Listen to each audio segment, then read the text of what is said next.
Welcome everyone, and in this video I'm going to talk about the theory of how Palpatine ended up winning in Rise of Skywalker, and how with this movie J.J. Abrams changed the Skywalker saga into the Palpatine saga.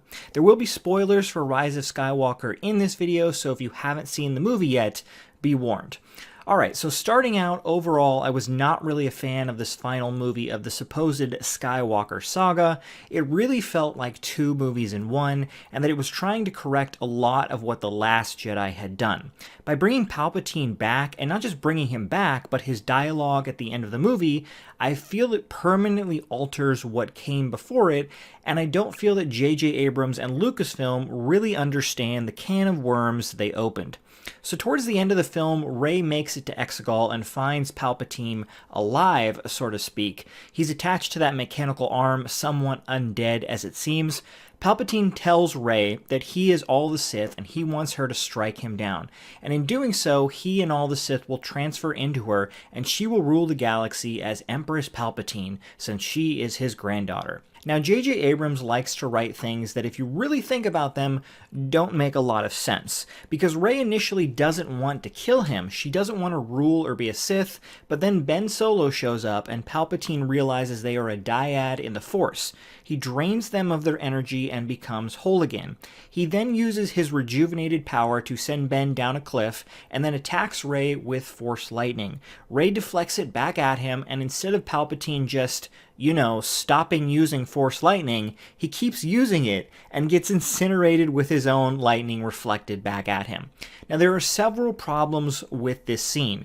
First off, Palpatine already got roasted with his own lightning by Mace Windu in Episode 3. So why didn't he learn his lesson and try the same move on Rey? Once she started deflecting it, he should have stopped. He's one of the most powerful Force users ever. There are plenty of other ways he could have killed her. It's just ridiculous. The second problem with the scene is that in the end, Palpatine got what he wanted just a few minutes ago. Rey killed him, and that's what he wanted. Now, I guess you could argue now that he was revitalized, things were different, but I don't see why. He wanted to transfer his essence and all of the Sith into her, and he seemed to be only able to do it if she attacked him, which she did. After this, she dies, but Ben comes back, gives his Force power to bring her back, and then Ben dies. So what really happened? The last of the Skywalker line, Ben Solo, dies, and Palpatine's line lives on. Rey is a Palpatine. Even if she ended up calling herself a Skywalker in the end, it doesn't work like that. So the main villain who was pulling all the strings since Episode 1, Palpatine, has ensured his bloodline will go on, and the Chosen One and his bloodline are gone forever. Now, here's the really dark part. You can take this ending as that Palpatine was an idiot and got himself killed by his own lightning, or as the master strategist that he is, accomplished his goal, transferred his and all the Sith into Rey when he died, and will live on. Rey is extremely powerful in the Force, as has been shown, so it will take Palpatine's essence now inside her some time to take over her mind, but at some point, he will. Think about it, nothing changed. He wanted to be killed by her and then take her over, and that's exactly what happened. He got a new host very strong in the Force to control, and all the Skywalkers are dead. Ultimately, J.J. Abrams changed the Skywalker saga into the Palpatine saga. The saga is permanently altered.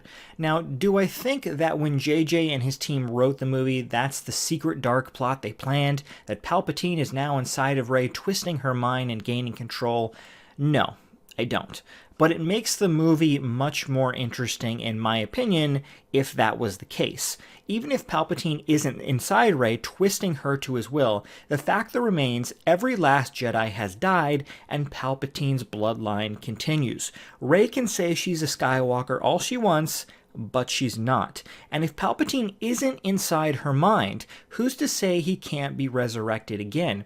He came back from the destruction of the Death Star. If he really isn't inside her mind, then he can have another clone body made or use whatever power he used to come back the first time happen again.